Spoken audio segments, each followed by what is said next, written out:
नमस्कार। स्वागत है आपका कथा कल्प में।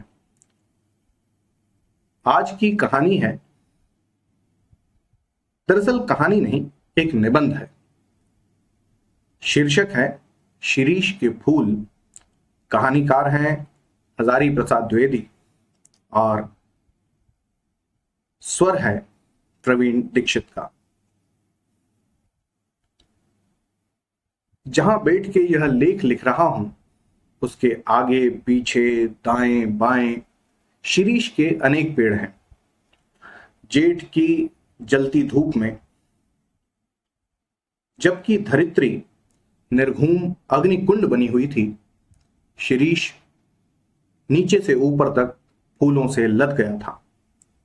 कम फूल इस प्रकार की गर्मी में फूल सकने की हिम्मत करते हैं। कर्णिकार और आरगवत यानी अमलतास की बात मैं भूल नहीं रहा हूं। वह भी आसपास बहुत हैं, लेकिन शिरीष के साथ आरगवत की तुलना नहीं की जा सकती। वह 15-20 दिन के लिए फूलता है, बसंत ऋतु के पलाश की भांति। कबीरदास को इस तरह 15 दिन के लिए लहक उठना पसंद नहीं था। यह भी क्या कि 10 दिन फूले और फिर खंखड़ के खंखड़। 3-10 फूला फूली के खंखड़ भया पलास। ऐसे दुमदारों से तो लंडूरे भले। फूल है शिरीष, बसंत के आगमन के साथ लहक उठता है। आषाढ़ तक तो निश्चित रूप से मस्त बना रहता है। मन रम गया तो भरे भादों में भी निर्घात फूलता रहता है। जब उमस से प्राण उबलता रहता है और लू से हृदय सूखता रहता है, एकमात्र शिरीष कालजयी अवधूत की भांति जीवन की अजेयता का मंत्र प्रचार करता रहता है। यद्यपि कवियों की भांति हर फूल पत्ते को देखकर मुग्ध होने लायक हृदय विधाता ने नहीं दिया है, पर नितांत ठूंठ भी नहीं हूं। शिरीष के पुष्प मेरे मानस में थोड़ा हिल्लोल जरूर पैदा करते हैं। शिरीष के वृक्ष बड़े और छायादार होते हैं। पुराने भारत का रईस जिन मंगल जनक वृक्षों को अपनी वृक्ष वाटिका की चहार दीवारी के पास लगाया करता था, उनमें एक शिरीष भी है। बृहत संहिता 5513। अशोक, अरिष्ट, पुन्नाग और शिरीष के छायादार और घन मिश्रण हरितिमा से परिवेष्टित वृक्ष वाटिका जरूर बड़ी मनोहर दिखती होगी। वात्स्यायन ने काम सूत्र में बताया कि वाटिका के सघन छायादार वृक्षों की छाया में ही झूला यानी प्रेंखा दोला लगाया जाना चाहिए। यद्यपि पुराने कवि बकुल के पेड़ में ऐसी दोलाओं को लगा देखना चाहते थे, पर शिरीष भी क्या बुरा है। डाल उसकी अपेक्षाकृत कमजोर जरूर होती है, पर उसमें झूलने वालियों का वजन भी तो बहुत ज्यादा नहीं होता। कवियों को की यही तो बुरी आदत है कि वजन का एकदम ख्याल नहीं करते। मैं तुंदिल नरपतियों की बात नहीं कर रहा हूं। वे चाहें तो लोहे के पेड़ बनवा लें। शिरीष का फूल संस्कृत साहित्य में बहुत कोमल माना गया है। मेरा अनुमान है कि कालिदास ने यह बात शुरू में प्रचारित की होगी। उनका इस पुष्प पर कुछ पक्षपात था, मेरा भी है। कह गए हैं, पुरुष शिरीष पुष्प केवल भंवरों के पदों का कोमल दबाव सहन कर सकता है, पक्षियों का बिल्कुल नहीं। पदम सहेत भ्रमरस्य पेलवम शिरीष पुष्पम न पुनः पतत्रिणाम। अब मैं इतने बड़े कवि की बात का विरोध कैसे करूं? सिर्फ विरोध करने की हिम्मत ना होती तो भी कुछ कम बुरा नहीं था। यहां तो इच्छा भी नहीं है। खैर, मैं दूसरी बात कर रहा था। शिरीष के फूलों की कोमलता देखकर परवर्ती कवियों ने समझा कि उसका सब कुछ कोमल है। यह भूल है। इसके फल इतने मजबूत होते हैं कि नए फूलों के निकल आने पर भी स्थान नहीं छोड़ते। जब तक नए फल पत्ते मिलकर ढकिया कर उन्हें बाहर नहीं कर देते, तब तक वे डटे रहते हैं। वसंत के आगमन के समय जब सारी वनस्थली पुष्प पत्र से मरमरित होती रहती है, शिरीष के पुराने फल बुरी तरह खड़खड़ाते रहते हैं। मुझे इनको देखकर उन नेताओं की याद आती है जो किसी प्रकार जमाने का रुख नहीं पहचानते और जब तक नई पौध के लोग उन्हें धक्का मारकर निकाल नहीं देते तब तक जमे रहते हैं। सोचता हूं कि पुराने की यह अधिकार लिप्सा क्यों नहीं समय रहते सावधान हो जाती। जरा और मृत्यु ये दोनों ही जगत के अति परिचित और अति प्रामाणिक सत्य हैं। तुलसीदास ने अफसोस के साथ इनकी सच्चाई पर मुहर भी लगाई थी। धरा को प्रमाण यही तुलसी, जो भरा सो झरा, जो बरा सो बुताना। मैं शिरीष के फूलों को देखकर कहता हूं कि क्यों नहीं फलते ही समझ लेते बाबा की झड़ना निश्चित है। सुनता कौन है? महाकाल देवता सपा सप कोड़े चला रहे हैं। जीर्ण और दुर्बल झड़ रहे हैं। जिनमें प्राण कण थोड़ा भी ऊर्ध्वमुखी है वे टिक जाते हैं। दुरंत प्राण धारा और सर्वव्यापक कालाग्नि का संघर्ष निरंतर चल रहा है। मूर्ख समझते हैं कि जहां बने हैं वहीं देर तक बने रहें तो काल देवता की आंख बचा जाएंगे। भोले हैं वे। हिलते डुलते रहो, स्थान बदलते रहो, आगे की ओर मुंह किए रहो तो कोड़े की मार से बच भी सकते हो। जमे कि मरे। एक बार मुझे मालूम होता है कि यह शिरीष एक अद्भुत अवधूत है। दुख हो या सुख वह हार नहीं मानता। न ऊधो का लेना न माधो का देना। जब धरती और आसमान जलते रहते हैं तब भी यह हजरत न जाने कहां से अपना रस खींचते रहते हैं। मौज में आठों याम मस्त रहते हैं। एक वनस्पति शास्त्री ने मुझे बताया है कि यह उस श्रेणी का पेड़ है जो वायुमंडल से अपना रस खींचता है। जरूर खींचता होगा, नहीं तो भयंकर लू के समय इतने कोमल तंतुजाल और ऐसे सुकुमार केसर को कैसे उगा सकता था। अवधूतों के मुंह से ही संसार की सबसे सरस रचनाएं निकली हैं। कबीर बहुत कुछ इस शिरीष के समान ही थे, मस्त और बेपरवाह, पर सरस और मादक। कालिदास भी जरूर अनासक्त योगी रहे होंगे। शिरीष के फूल भक्कड़ाना मस्ती से ही उपज सकते हैं और देवदूत का काव्य उसी प्रकार के अनासक्त अनाविल उन्मुक्त हृदय में उमड़ सकता है।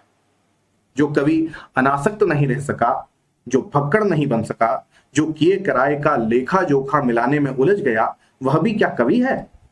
कहते हैं कर्णाट राज की प्रिया विज्जिका देवी ने गर्वपूर्वक कहा था कि एक कवि ब्रह्मा थे, दूसरे वाल्मीकि और तीसरे व्यास। एक ने वेदों को दिया, दूसरे ने रामायण को और तीसरे ने महाभारत को। इनके अतिरिक्त और कोई यदि कवि होने का दावा करें तो वे कर्नाट राज की प्यारी रानी उनके सिर पर अपना बायां चरण रखती हूं। तेषाम मूर्धनि ददामि वाम चरणम कर्नाट राज प्रिया। मैं जानता हूं कि इस उपालंब से दुनिया का कोई कवि हारा नहीं है, पर इसका मतलब यह नहीं कि कोई लजाए नहीं तो उसे डांटा भी नहीं जाए। मैं तो कहता हूं कि कवि बनना है मेरे दोस्तों तो फक्कड़ बनो, शिरीष की मस्ती की ओर देखो। लेकिन अनुभव ने मुझे बताया है कि कोई किसी की सुनता नहीं। मरने दो। कालिदास वजन ठीक रख सकते थे क्योंकि वे अनासक्त योगी की स्थिर प्रज्ञता और विदग्ध प्रेमी का हृदय पा चुके थे। कवि होने से क्या होता है? मैं भी छंद बना लेता हूं, तुक जोड़ लेता हूं, और कालिदास भी छंद बना लेते थे, तुक भी जोड़ ही सकते होंगे। इसलिए हम दोनों एक श्रेणी के नहीं हो जाते। पुराने सरदय ने किसी ऐसे ही 10वें दार को फटकारते हुए कहा था, वयमपि कवयः कवयः कवयस्ते कालिदास साध्या। मैं तो मुग्ध और विस्मय विमूढ़ होकर कालिदास के एक एक श्लोक को देखकर हैरान हो जाता हूं। अब इस शिरीष के फूल का ही एक उदाहरण लीजिए। शकुंतला बहुत सुंदरी थी। सुंदर क्या होने से कोई हो जाता है? देखना चाहिए कि कितने सुंदर हृदय से वह सौंदर्य डुबकी लगाकर निकला है। शकुंतला कालिदास के हृदय से निकली थी। विधाता की ओर से कोई कार्पण्य नहीं था, कवि की ओर से भी नहीं। राजा दुष्यंत भी अच्छे भले प्रेमी थे। उन्होंने शकुंतला का एक चित्र बनाया था, लेकिन रह रहकर उनका मन खींच उठता था। कहीं ना कहीं कुछ छूट गया है। बड़ी देर के बाद उन्हें समझ में आया कि शकुंतला के कानों में वे उस शीरीष पुष्प को देना भूल गए हैं जिसके केसर गंडस्थल तक लटके हुए थे और रह गया है शरद चंद्र की किरणों के समान कोमल और शुभ्र मृणाल का हार। कृतम न करणापित बंधनम सखे शिरीषमागंड विलंब केसरम नवा शरद चंद्र मरी विकोमलम मृणाल सूत्रम रचितम स्तनांतरे। कालिदास ने यह श्लोक न लिख दिया होता तो मैं समझता कि वे भी बस और कवियों की भांति कवि हैं, सौंदर्य पर मुग्ध, दुख से अभिभूत, सुख से गदगद। पर कालिदास सौंदर्य के बाह्य आवरण को भेद कर उसके भीतर तक पहुंच सकते थे। दुख हो कि सुख, वे अपना भाव रस उस अनासक्त कृषिवल की भांति खींच सकते थे, खींच लेते थे, जो निर्दलित इक्षुदंड से रस निकाल लेता है। कालिदास महान थे क्योंकि वे अनासक्त रह सके थे। कुछ इसी श्रेणी की अनासक्ति आधुनिक हिंदी कवि सुमित्रानंदन पंत में है। कविवर रविंद्रनाथ में यह अनासक्ति थी। एक जगह उन्होंने लिखा है कि राजोद्यान का सिंह द्वार कितना ही अब्रभेदी क्यों न हो, उसकी शिल्प कला कितनी ही सुंदर क्यों ना हो, वह चाह नहीं सकता कि हम में आकर ही सारा रास्ता समाप्त हो गया। असल गंतव्य स्थान उसके अतिक्रम करने के बाद ही है, यही बताना उसका कर्तव्य है। फूल हो या पेड़, वह अपने आप में समाप्त नहीं है, वह किसी अन्य वस्तु को दिखाने के लिए उठी हुई उंगली है, वह इशारा है। शिरीष तरु सचमुच पक्के अवधूत की भांति मेरे मन में ऐसी तरंगे जगा देता है जो ऊपर की ओर उठती रहती हैं। इस चलकती धूप में इतना सरस वह कैसे बना रहता है?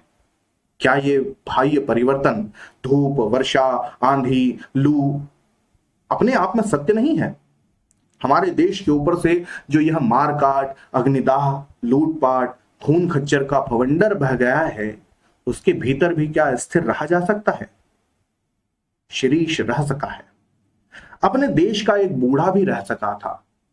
क्यों, मेरा मन पूछता है कि ऐसा क्यों संभव हुआ? क्योंकि शिरीष भी अवधूत है। शिरीष वायुमंडल से रस खींचकर इतना कोमल और इतना कठोर है। गांधी भी वायुमंडल से रस खींचकर इतना कोमल और इतना कठोर हो सका था। मैं जब जब शिरीष की ओर देखता हूं तब तब हूक उठती, हाय वह अवधूत कहां चला गया, वह अवधूत आज कहां है?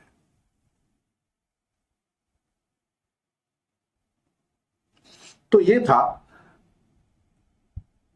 आचार्य हजारी प्रसाद द्विवेदी द्वारा रचित एक निबंध जिसका शीर्षक था शिरीष के फूल। आपको ये रचनाएं कैसी लग रही हैं? अपने कमेंट के जरिए मुझे जरूर बताते रहिएगा। आज की इस कड़ी में बस इतना ही। होती है अगली किसी कहानी में फिर मुलाकात। तब तक के लिए जय हिंद।